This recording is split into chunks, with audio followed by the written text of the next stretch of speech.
now featuring functional audio. It's replacement level morality, and my name is Joseph. My name's Andrew. We apologize for not being here last week. We had a bit of an oopsie when it came to our recording, but we're better now. We're sounding crisp and present, and we are ready to provide hot takes. Are you ready to provide hot takes, Andrew? I am ready to provide lukewarm takes, as is my tradition. Your takes can be spicy. They can be muy caliente. I had a real spicy one last week, but that audio's gone. I started it off with, we should abolish all intellectual property. That's true. You did do that.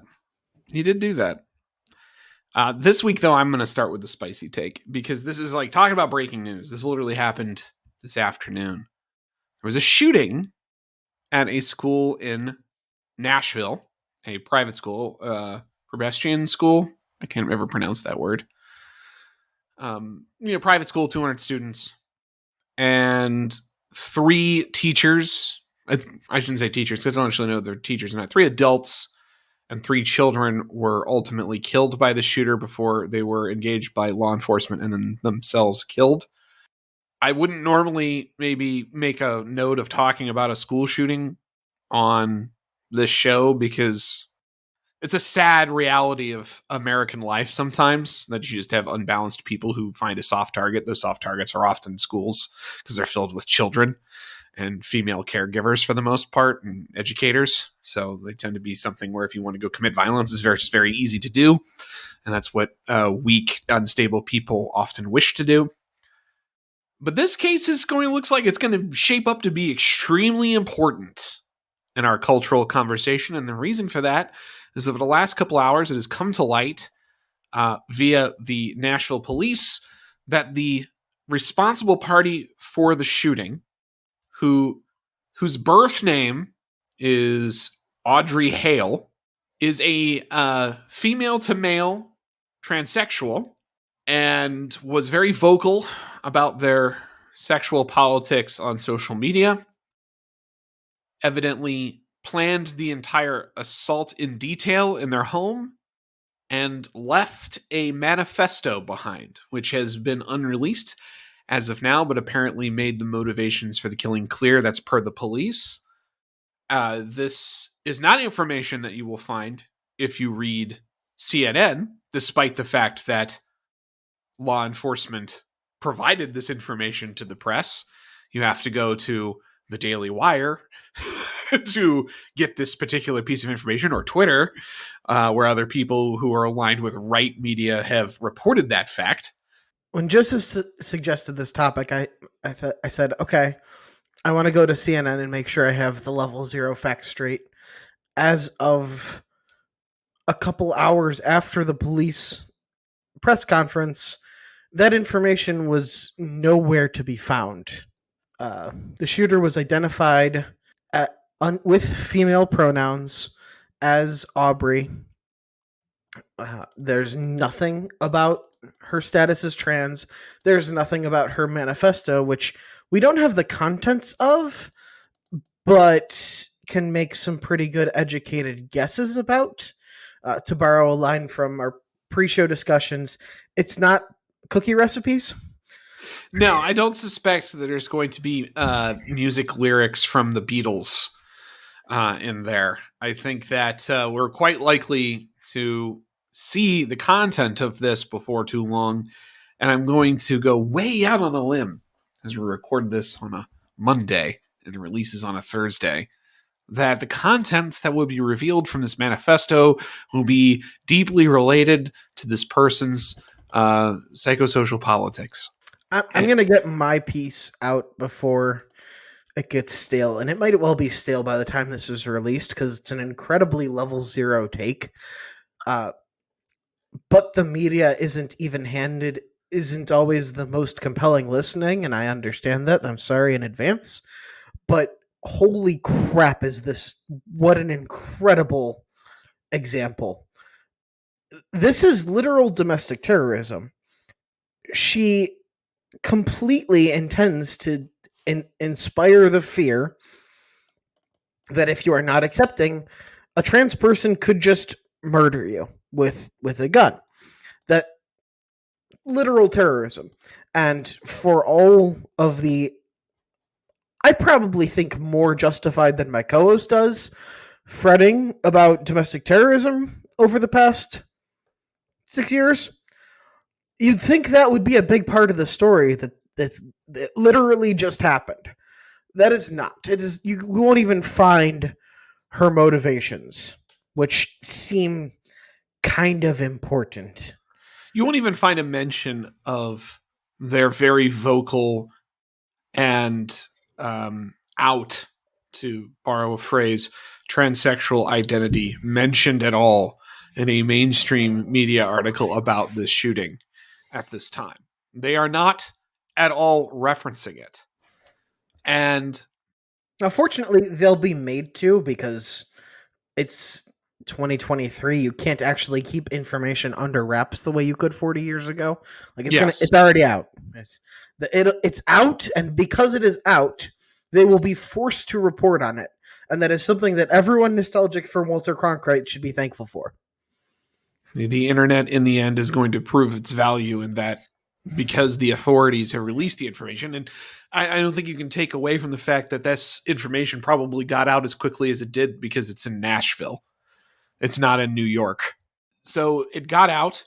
Media organizations that aren't aligned with the mainstream very quickly ascertained exactly what we're going to see based on the available facts. And I think that it's time to talk about a very uncomfortable topic.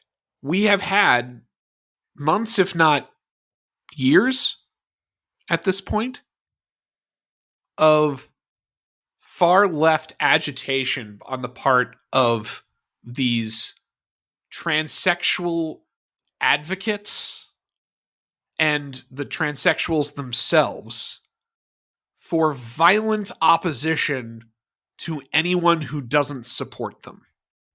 It has been a consistent refrain on their part for quite some time now that opposing, quote, trans rights is literally endangering their lives, and that they will intimate threats towards people who disagree with this initiative on their part. We've seen protests where people will hold signs saying trans rights or else, with assault rifles and pink and teal or whatever the colors of that ugly ass flag are. We have seen constant discussion about immediatizing and catastrophizing the threat that something like a bill that prevents surgeries on minors, for example, represents to them, and the need to resist violently those that oppose them. And here we have a 28-year-old transsexual who just busted into her old school and purposefully murdered 3 children and 3 adults, planned the entire assault in advance with detailed notes and maps in their home, and left behind a manifesto. Michael Knowles very purposefully poked the bear at CPAC when he said transgenderism must be eradicated from public life. He is correct. That's the take. He's right. It has to stop. It must be eradicated from public life. And I know that this is offensive to your libertarian priors, Andrew, and I actually understand why, because it does intrude on the personal freedoms of a number of people who express themselves through this. And I guess I'm just saying that I don't care. This has always struck me as something deeply unstable and dangerous in a unique way, and that this is inevitably the consequence of permitting it to go unchecked even among adults. And that means it needs to come to an end, regardless of the consequences that come with that. What are your thoughts? First thought is, let's talk about base rates for a second. Until a couple hours ago, almost without exception, all shootings all school shootings were committed by straight white men. Mass shootings were performed by straight white men. There are a number of shootings in schools who are perpetrated by people from different ethnic backgrounds. They just tend not to get the same level of attention because they tend to be intimate violence between small groups of people. I agree with this. The difference between school shooting and mass shooting is severe, largely because the majority of school shootings you don't hear about because they're gang violence. There are a lot of school shootings that are not perpetrated by straight white males with assault rifles. That are not mass shootings. Yes. That is correct. There is no collective guilt in those cases. There is collective guilt in those places. It's typically from the left where they'll say, like, straight white men are a problem, that they're inherently violent, they're patriarchal. These seem basically equivalent to me to, like, ascribe to a group the actions of a particular individual.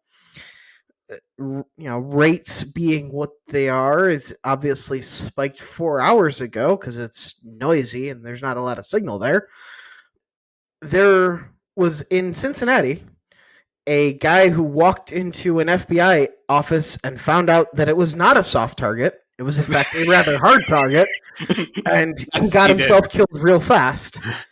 The entire MAGA movement is not to blame for that guy being crazy. If Trump were to be indicted, the expected number of deaths, I don't think, would be 0. I would expect at least one person, a juror or the judge. I would expect there to be some violence or at least credible threats of violence in defense of Donald Trump if he were to be indicted. There's already been rumblings about it. Yeah. And those people are also psycho monsters who should be stopped. Like, I agree that what you're describing is bad, and that the guy who decided to fuck around and find out with the FBI certainly did exactly that. And that, yeah, there's probably some unstable psycho that would try and defend Donald Trump through violence. And that's part of the reason why Trump is horrific, because he inspires that and goads that purposefully in people to keep his political support. And it is why he is so disqualifying as a political candidate for anyone to support. And in the same way, this is the latest symptom of a completely unacceptable, phenomenon in the civic body that no longer should be tolerated. Oh, there's an update on the story. You want me to read it? Nashville shooter may have resented having to attend Covenant School, chief says. The shooter, who killed 6 people at Covenant School in Nashville Monday, may have resented having to attend the school in the past, according to Metro Nashville Police Chief John Drake. Great name for a police chief, by the way. John Drake. That's a guy who knows in charge. Yeah, John Drake. Chief Drake. Police said Monday they believe the 28-year-old shooter attended the school, but they weren't sure what years. There's some belief that there was some resentment of having to go to that school. Don't have all the details just yet, and that's why this incident occurred, Drake said during an interview with NBC's Lester Holt on Nightly News. So that obviously just happened. It's 7:30 at night, so that probably just published. Drake said the shooter targeted random people in the school. So was not specific targeted individuals. They went in trying to kill people out of resentment for having been forced to attend it. So that's probably the first hint of what's in the manifesto, which we suspected from the start when we read the available information. Like, it's going to be about this. It's going to be 100% about this. This is a person that has been driven to extremism by gender ideology and by this adoption of a transsexual identity. And no doubt this religious institution that they attended, they bear a amount of resentment towards, because I'm certain that they did not permit transsexualism or sexual deviancy within their walls. And this person, despite the fact that they have not been at the school for probably it was kindergarten through 6th grade, so at least 16 years, decided to act out the left-wing violent fantasies that the transsexual lobby have continuously advocated for by shooting the place up, murdering 3 children and 3 adults. That's a problem. That is a problem. That sequence that I just laid out is what happened. And that this must have consequences, because this will not be the last time it happens. This isn't some lone nut. This isn't some schizo that didn't take their meds. This isn't some dude who tried to fuck around the FBI and just got killed for his trouble.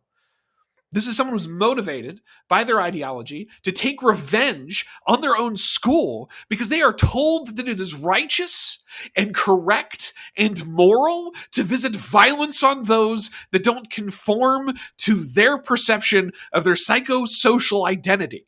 So I have had a problem with the punch a Nazi meme for as long as it has existed. You're correct that kill a turf today is a common refrain in some of these circles, and it's a real problem. I'm not saying it's not a real problem. I am on team this is broken. We have spent a lot of this podcast talking about how the inability to freely discuss ideas really broke people's brains in a lot of situations. The trans arguments not very much included, where a sociologist just couldn't publish a study that said that gender affirming care, I use in heavy air quotes, is worse for outcomes and keep their job. Yeah. So my question to you, as the representative of classical liberalism at this moment, would you ban discussion of this idea and hope that works out better? Like, how are you preventing transgenderism from existing? Like, what does that mean? Besides, I am mad that this thing happened, and we must punish the outgroup for it happening. Like, what does that mean? Does that mean if you're a doctor and you perform surgeries, you're going to throw people in jail? Like, on adults. Yeah.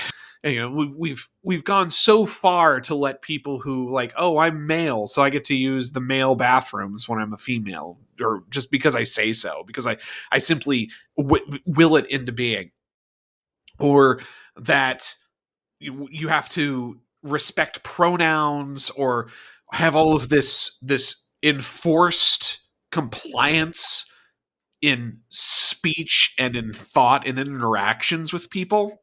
Just end that. It's like, you're not allowed to do that. You're not allowed to try and punish people because they don't want to indulge your creepy sex perversions anymore and treat it as such, right? Like, social exclusion has power, and you can use that. You can wield that to ward people away from it. And then I think very importantly, like, when you see people talk about trans rights or else or kill a turf, you fucking arrest those people because they're threats. You don't get to say kill people as free speech. I don't get to do that. You don't get to do that. Why have they been allowed to do that? You do get to do that. Lock her up was a chant for years. Like, lock her up is different than kill a turf.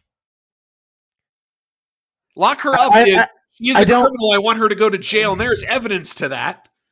Kill a turf is I want you to murder someone. I don't want to go all lawyer on you, but Brandenburg is very clear that that won't fly. So sorry about that. But I am on team armed minorities are harder to oppress where oppress is properly defined. There are no rights that trans people need in particular. You just, like, I'm kind of a property rights absolutist. So if someone wanted to contract the services of a doctor to do things like waiting periods, whatever, but like if that was banned, I'd have a real problem with that. But they say all the time, trans rights are human rights. I'm on team humans' rights are trans rights. There are no trans specific rights. That's not a thing. So I'm kind of up for a re-examination of whatever rules and Supreme Court decisions have constrained us in such a fashion that make it so that people who are making generalized violent threats towards those that disagree with their political position can't be prosecuted.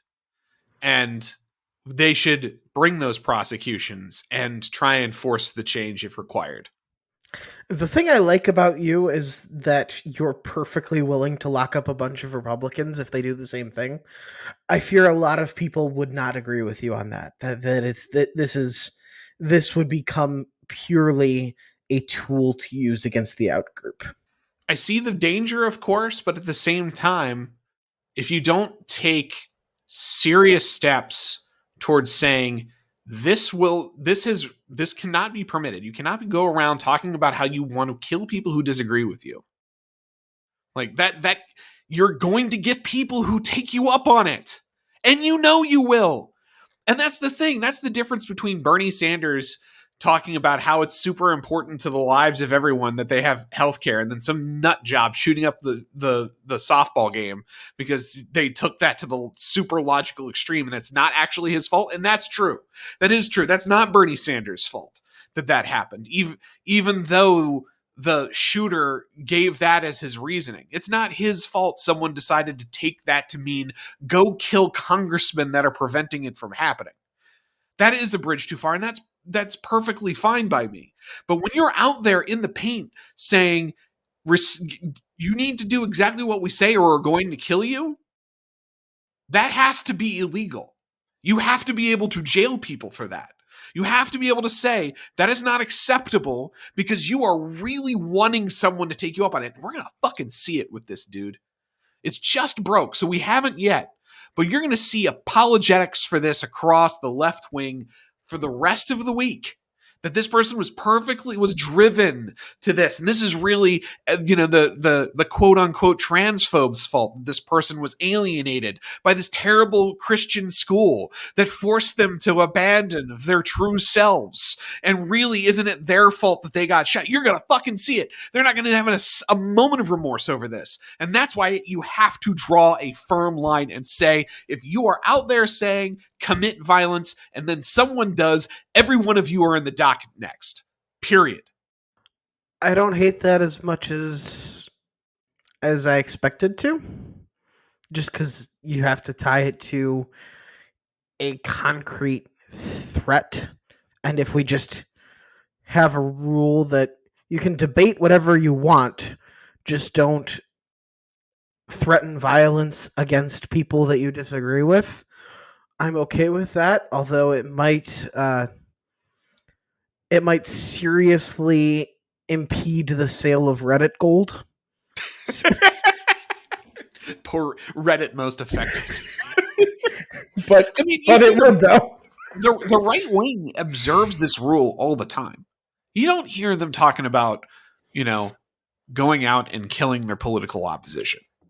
I don't think this is true. I don't think this is even a little bit true. I observe their circles all the time. They don't cross that line because they know they can't. They know that because they are the outgroup with no purchase within the halls of power, that any excuse provided to those to oppress them will be used. You don't see even the Nick Fuenteses of the world, the most objectionable, furthest right-wing people possible out there talking about, wanting to commit violence in any way. In fact, they disavow violence. They tell people on purpose, don't be violent. Don't do anything illegal. We don't want you to take those steps. They don't march with signs that make a direct threat, not a veiled threat, not a come and take it, not a I'll defend my liberty, not I will, I have a Second Amendment right, nothing like that. Like all of that's fine because it's not actually a threat. It's the left who feels emboldened enough to go out there and threaten people directly to their face because they know there won't be consequences for it. I look forward to sending you every example to the contrary for the next month or so. I imagine I'll get no less than 5. You know what? I will accept any examples of direct threats issued on social media by those with even a small but appreciable following, right? It can't be some like rando anime avatar. Those don't count. Right. It's got to be a real person, and it's got to be a direct threat to violence. But yeah, if you can find 3 over the next month, I will admit you are correct. I will amend my position and say you are correct. All right. I think this will be interesting. Yeah, no, I'm willing. I feel confident in my proclamation that I don't see the right do that, because I follow some really far right people to kind of like keep an eye on like what those circles are doing. Like January 6th adjacent people, it's how I'm steeped in their lore. I'm invested in their drama. So I like to follow them. And even they are like, they put things in what we'll call it Book of Revelation tones when they want to like convey those thoughts, but they don't ever issue a threat because they know the consequences of that. I learned the term lol cow from you. I'm surprised you never heard it before. That's not a thing outside of lol cows farms. They're cows you milk for lulz. I get the metaphor. Yeah. By the way, there's already a 32 page thread, 40 page thread. Oh wow. Yeah, so Kiwi Farms already has some key information. Goes to show like what online sleuths. So someone found their the shooter's Reddit history. There's a reason I'm scared to get on the bad side of a certain part of the internet. I know defenses of David French are verboten here, but like I do think it made an impact on him seeing his daughter photoshopped into gas chambers. Like that can't not have an impact on you. It's just an experience that's going to be with you the rest of your life. I don't get that personally. Maybe it's because I was involved in a very niche internet culture from a young age. Yeah, that's definitely it. Like if you played COD, you build up the skin. But for a certain like person from an age, dare I say, with more decorum, you don't have that. I have a lot of people talk about all of the sex they were having with my mother. Like all of the time. So yeah, I guess I've expelled my hot take.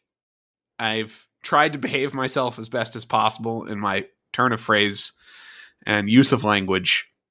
Oh, you did good. Good. I've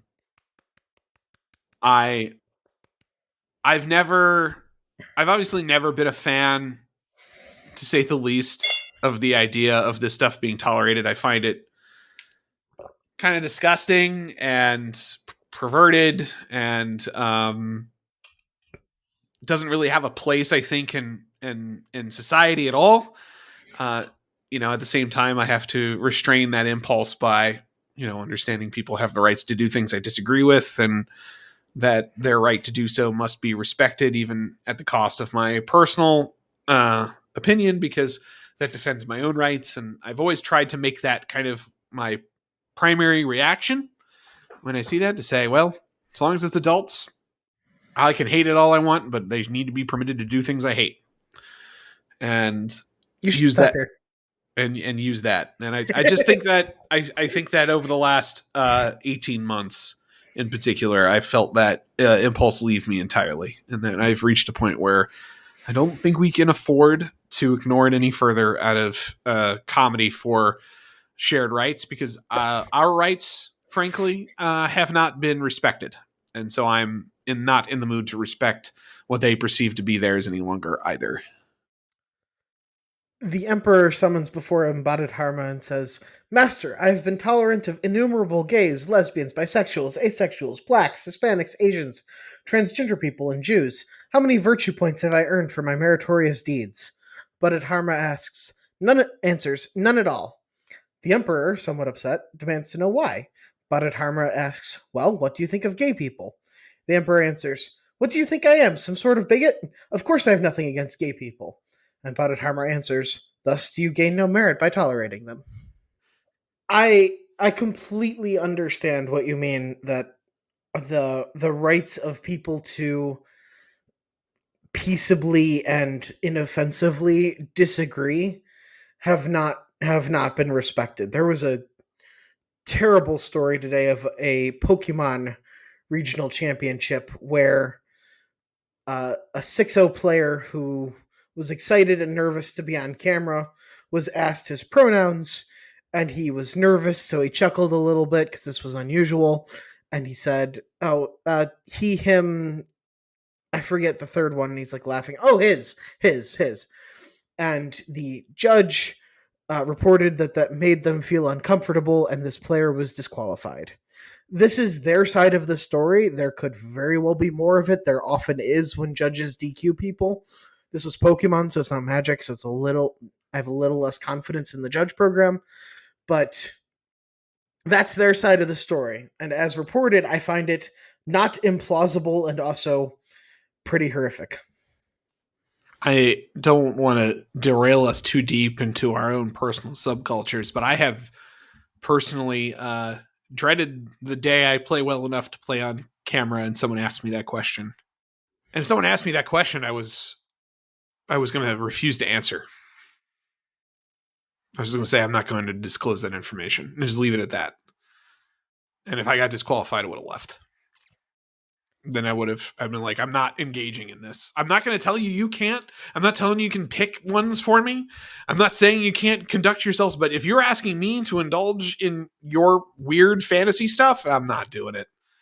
Anyone who sees me knows exactly what pronouns I use, and that's the reason why this is completely fucking stupid. You have a beard. I say this with a lot of love as someone uh, a little worryingly close to the spectrum myself, but there's something incredibly autistic about ignoring intentionally and obtusely all of the nonverbal signals that people send about what gender they identify as. You are wearing a polo shirt and you have a beard and you have short hair. Like, you are sending a bunch of male signals that someone has to be intentionally obtuse to ignore. And if they're like, I know you don't go with me on this journey, but if someone is sending all those signals and then they say, "Oh, I actually go by she her," I have no problem with that. But in 99.9+% of cases, if you go by the signals someone is deliberately sending, even a trans person who will typically attempt to pass as their preferred gender, you will not misgender someone. And they, them as a default is misgendering someone. So I have put my pronouns as he, him under kind of not happily, but because I was referred to as a they and it was uncomfortable. I'm a he. I am deliberately sending a bunch of signals that I am a he. Please call me a he. I shouldn't need to tell you. And if someone does tell you and overrides the incredibly accurate presumption that people will try to match their preferred pronouns with other nonverbal signals, that's fine. That's been a long time coming. It's very frustrating to me. It is. And did I ever tell you about how I got a judge called on me for misgendering someone once? I am 0% shocked that this happened to you. I am a little bit shocked that you haven't said it before. Yeah, well, because this was a circumstance in which it was done entirely on accident. Okay. Playing against a player, I suspected that this person was not a natal female, but it was someone who was, as you had just kind of talked about, making all of the effort in the world to appear and present as a woman. And I used female pronouns, I think, the first time I referred to them in the third person, which I typically wasn't, because I was using their name because I was talking to them. And all it was they asked a clarifying question about if I had delirium or not because I cast on Holy Heat. And I said, yes, sir. Called the judge. You clearly did not mean sir as an address. Yes, sir is its own phrase, somewhat ironically invoking military traditions in a clearly obscenely casual context that you're playing a card game. That's the irony that's involved there. Right. I And am that's someone that's almost on the spectrum, distressingly close, and I picked up that those are the social rules. I said it like that. Yes, sir. Like just like just answering the question in the affirmative. And I called the judge like use the male pronouns. I said I just described what happened. I said asked if I had delirium, and I said yes, sir, and just said it as a casual turn of phrase to confirm the answer. And that was the end of my defense. And the judge is like, I don't see a problem here. Do you see a problem here? And I asked the other player after I made that explanation, and she said no. I said, okay, your match. I understand you took some time to watch a political rally. Oh, Yeah. that's not what happened. Are you Oh, kidding tell me me? what happened. I don't do primary sources. I just get my feed from my info from Twitter. What could go wrong? I didn't have the heart to watch it, but the story is that there was a January 6th choir where a bunch of people in jail because of January 6th recorded themselves singing the national anthem, and it was built into a collage or into not it's either a collage or a choir and broadcast at this rally. I know. I know there's not much space for the but my norms, but I'm even in personal life, I am a prude among prudes. I am pro politeness. I am pro You propriety. are. You're so nice. Uh, propriety. This is not. I try not to. Everyone's made up their mind about January 6th, and I kind of think that's fine for the most part. There's a lot of stupid takes to go around, and I try not to talk about it. I prefer to talk about the Brad Raffensperger call because of like ways to subvert democracy. Pressuring a secretary of state is like a real thing that has a non-zero chance of success, whereas just like let's break into the Capitol and hopefully hang Mike Pence is not a real thing. Yeah, the Brad Raffensperger call is at least an interesting legal question because it comes down to how do you interpret Trump's comments? Do you mean find me the votes to say manufacture them and falsify the results, or I believe I have been cheated and that there are legitimate votes out there that you must just simply find by doing your job, right? Like then there's a real question there as to like what is the correct legal interpretation of Trump's intent in making that call. Can you make a judgment? Is it possible to say with any certainty what his intention was? I think you could say that both nearly so are accurate. But January 6th, that was just a fucking crime. Like it was just criminal. I don't know that I particularly care, which is like I I I understand it's legally relevant. I don't really care about the law in that case. I just think it's like completely disqualifying to be like, Oh hey, yeah. you should get me more votes. No, I mean it's disqualifying for sure. And even on January 6th, I think there's a lot to really that hasn't been brought forward that needs to be about FBI and law enforcement infiltration, who was informants, what did they know in advance?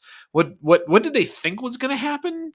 What did they let happen on purpose because they wanted to get some people? What did it spiral out of control? Like, was it like, oh, we're going to have some people who are going to cross the line and then we're going to fucking get them and all of this. And then it just, holy shit, they're in the fucking building. What do we do? There's a lot I'd love to know about that element of January 6th.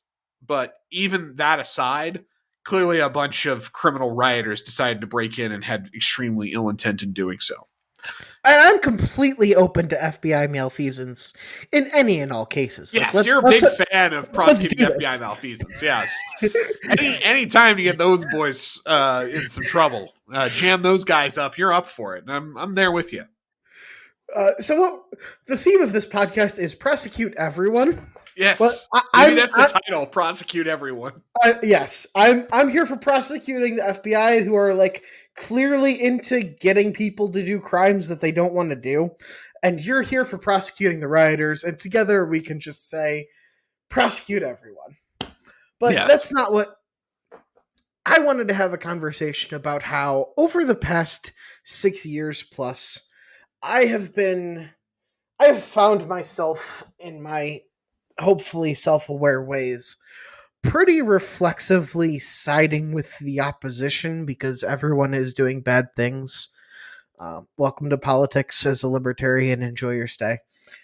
But during the Trump years, the big phrase was professional managerial class. I'm like, oh, that describes me. I'm a professional in the professional class who cares about propriety and niceness, and a lot of I'm self-aware enough to note that a lot of my dislike of Trump for all the like, oh, but he broke this norm, like every president breaks norms. He was an ass, and I hated that. I hated it so much. Yeah. I hated that the president was on Twitter writing in all caps, being kind of a national embarrassment. And I hate that Biden is being a national embarrassment when like his wife has to come get him and remind him where he's supposed to be at world summits. I'm with you too. I share the same disdain for Trump at my core, that he is a doofus and a shit poster, and these are not things presidents should be. You should have decorum. You should Be a leader. You should be a leader. You should be a servant leader. Like, you should actually like expertise. We go to like so many garbage continuing education classes about like what it means to be a leader in the 21st century. Like, I hate them because it's so intuitively obvious what it means. Like, I can and do pass all the tests before I do the course, but it's because of people don't do the things that we have to take those classes. That is correct. It's why this coffee says it's hot. Like, because someone fucked it up, right? So, at its core, you and I share the same reason we dislike Trump, which is we think presidents should be presidents and not clowns. So I don't want to make this about Trump, but I do think there's a real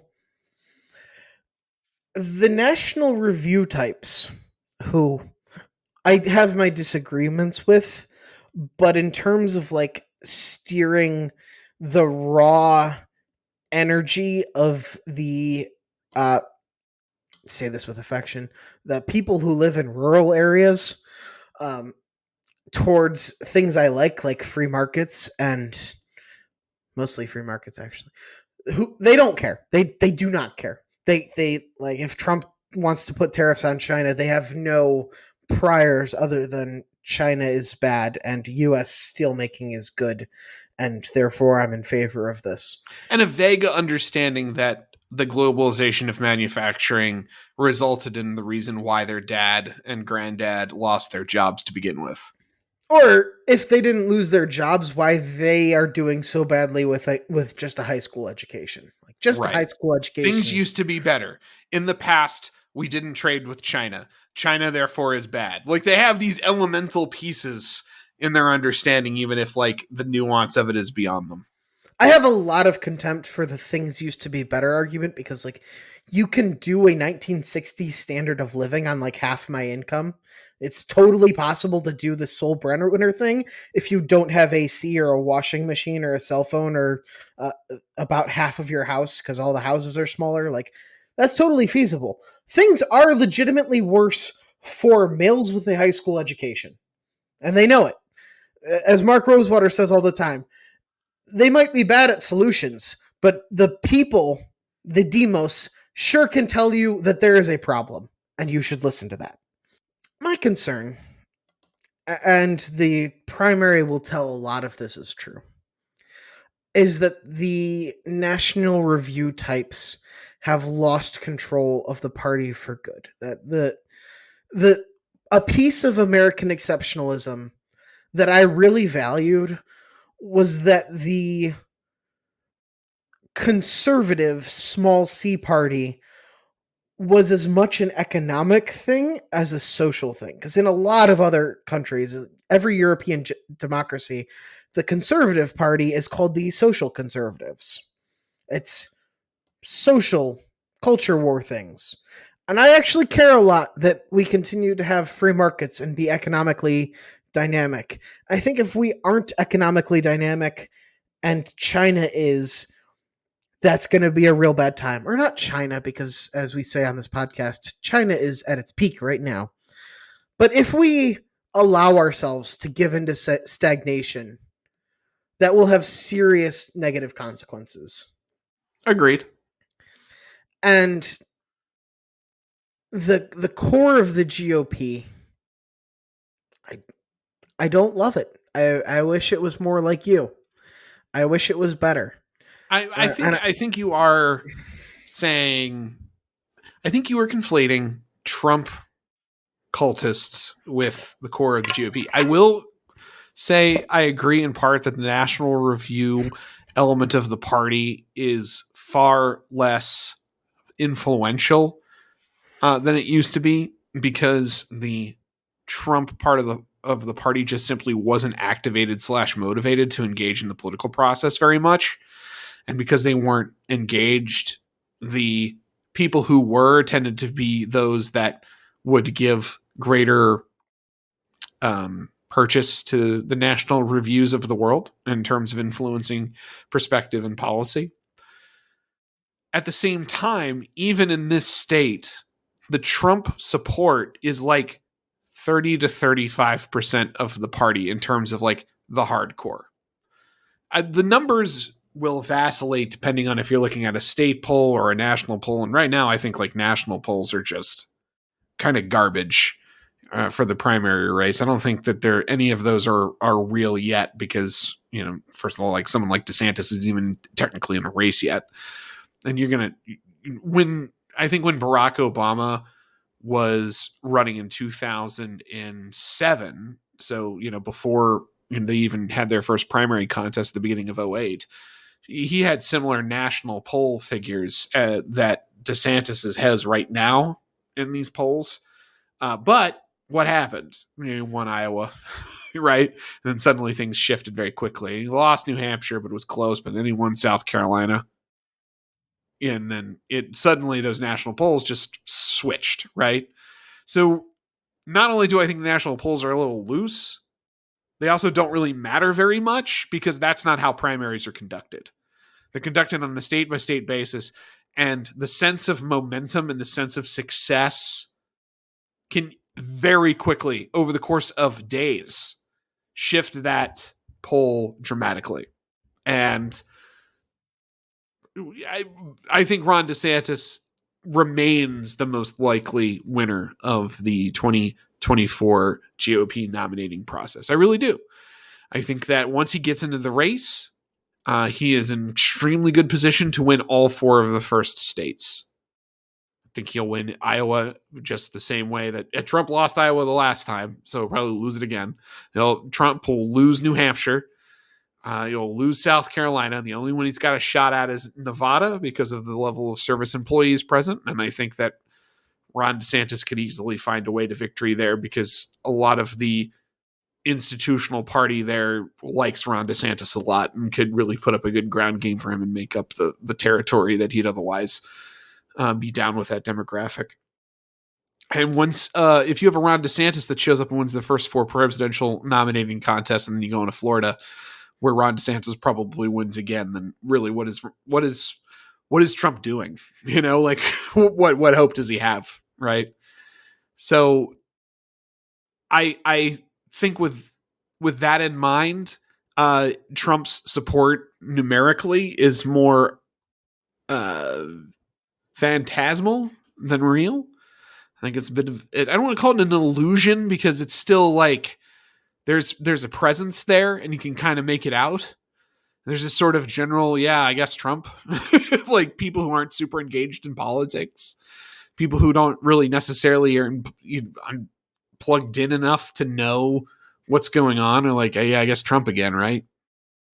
And that once there's an alternative, someone that's on the ground who definitely is showing that they can beat Joe Biden and be president of the United States, you're going to see that soft support slough off, and Trump's only going to be left with his hardcore. And then even that hardcore might be diminished partially by DeSantis, who's got a lot of those people in his corner. I hope you're right, but I fear you're wrong. My faith has been shaken by the last couple of polls, and I share your skepticism about polls generally. Nobody has rallies like Trump does, and I have been a part of the political class that has underestimated his support too many times to be to trust Lucy with the football again. But you're better at prognosticating the ground game politics than I am. I really hope you're right. I mean, there's a lot of time between now and when any votes will be cast, even on a primary level. So here we are in March. Hard to know even where things are going to look in December, when we'll be kind of like really gearing up into the first contests. And then we even really haven't even had the first taste of Ron DeSantis, the candidate, versus Trump, the candidate, let alone a debate. I mean, you want to talk about an unrestricted shit show. That first GOP debate, because I think it's going to be in the summer, July or August or something like that. Oh boy, like that's going to be brutal. And that first one might matter more than any other political event of the entire season. That is going to be where a lot of decisions get made by a lot of voters about, is Ron DeSantis someone who can actually beat Donald Trump or not? You know, and if he fucks it up at the start, he may never come back. So I don't want to say, you know, it's definitely going to happen, because he does actually have to beat him, as we have talked about. Like, he just has to beat him. So that means you have to face him and you have to best him. But I think he's dialing in that strategy. I think he's been better at it than people want to give him credit for, because they're freaking out over numbers in a way they shouldn't. I think that, yeah.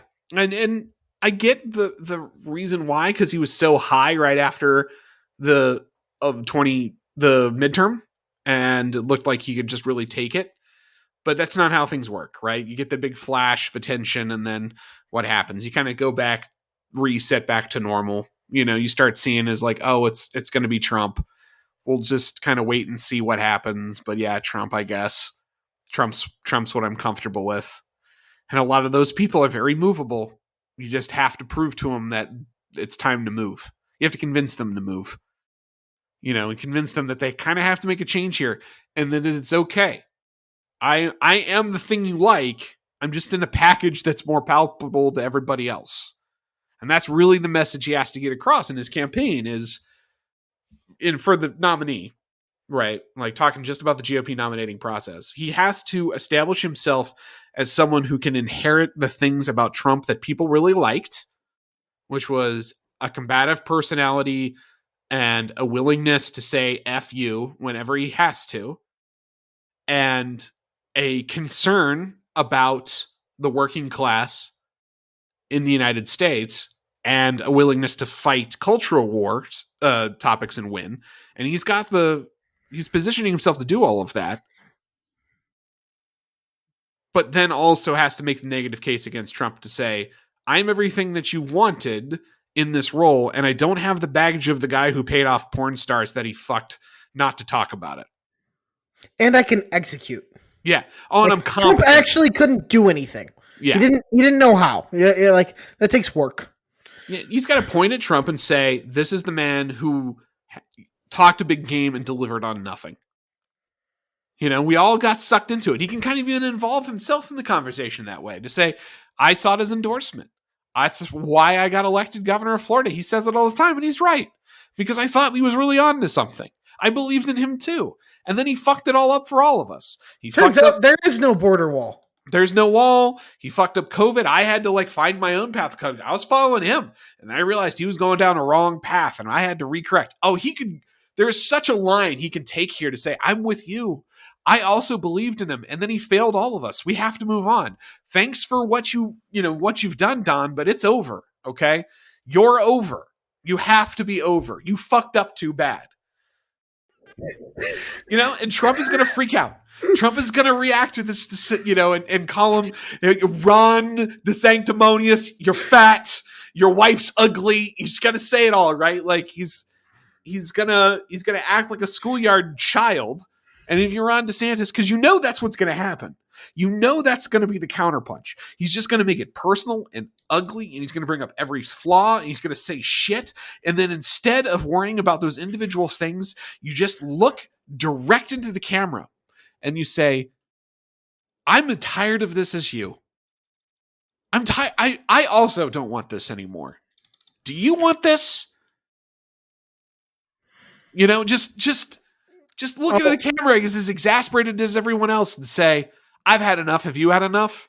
No, you look into the camera and say, I just watched him insult my wife who is currently battling cancer.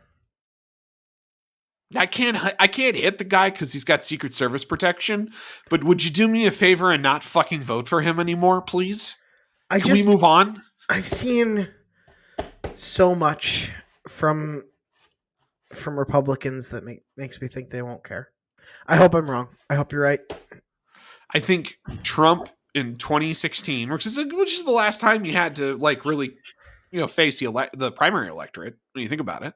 So it's been some time. He won with a tiny sliver of the vote. Yep. He never really had a plurality.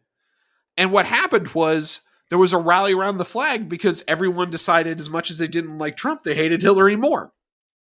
Like, listen, I don't want him to be the weapon of choice, but everybody else kind of fucked up or sucked. Like, was I going to vote for Carly Fiorina or whatever, or Ted Cruz, who, rolled over after Trump insulted his wife, or John Kasich? Are you kidding me? Come on. Marco Rubio. No, I'm not. I'm sorry, none of those guys were it. But if you've left me with this crazy man and a woman I know is horrifically corrupt, I'm going to take the crazy man. He seems fun. Like, he's saying some things I like, and he's going to appoint conservative justices, which is the smartest thing he fucking did.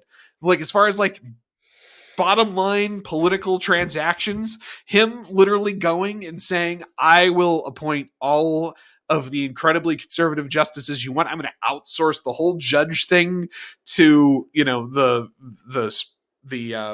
Federalist Society, and then you guys pick, and I'll just give me 3 options and I'll just pick one. And it was so smart because it bought him the loyalty of everyone who was suspicious of him. And then he got the evangelicals by making Mike Pence his vice president. Yes, I understand these religious people, though I don't understand them, and they're never going to understand me. But if I get one of theirs and say, listen, you're in the House. What do you want? You want to vote for Hillary Clinton and see what happens? That's why he won. So he seems to have this hold over the Republican Party because it's had no choice but to maintain a solidarity with him because he was the standard bearer. He was the president, and then he was going to be the nominee in 2020. Didn't matter, right? Like, with that as the case, he seems to have a control over things. Well, he doesn't really have control over things anymore. You've got a whole bunch of people who are his acolytes, have their own agendas, and can very easily start jumping ship if it looks like there's another ship to jump to. This is the moment of weakness when it comes to his holdover things, and we're about to arrive at the time of choosing, and it's going to be a horrible bloody mess from like June until April of 24. Then we're getting like a couple months of a breather, and then we're getting the general election, and it's actually probably not going to be as bad because Ron DeSantis will just look so much better than Joe Biden that I don't think it'll be close. It's going to be like a Bush versus Dukakis kind of situation where someone's just getting blown out. quietly blown out. You know, there's going to be a lot of like, yeah, it's time. Ron seems fine. You know? Yeah. I still don't think that matchup's close. Like, no, yikes. It's not close. It's not close. Like, I don't even, here's a bold prediction for you. And this is clearly a stretch because I'm going to continue to assume Ron DeSantis wins the nomination. But if he does, and Joe Biden is the Democratic nominee, they're going to give up pretty quick in the mainstream media. I don't think they're going to be able to maintain the DeSantis is just secretly Trump. In fact, he's worse energy for very long. They're going to try it. It's going to get nowhere. He's going to have he's going to be winning in the polls by like 10 points. And they're going to be like, okay, well, we've got to tone it down because this guy's going to be president and we can't lock ourselves out of dealing with him by treating him like this. That's going to be the calculus, is we have to prepare ourselves to survive in this new era. This man hates the media to begin with. If we treat him like this during this entire presidential campaign that he's going to clearly win no matter what anyway, then we're in trouble. So that means I have to start treating him fairly or I will never get inside the door with him ever. Right. So that's my way out there prediction. All right. Well, yeah, I hope you're right. Well, thanks for giving me a heart. Appreciate you. It was good. It's good. I'm here for the rants. So there we go. Thanks for listening to Replacement Level Morality. We'll talk to you later.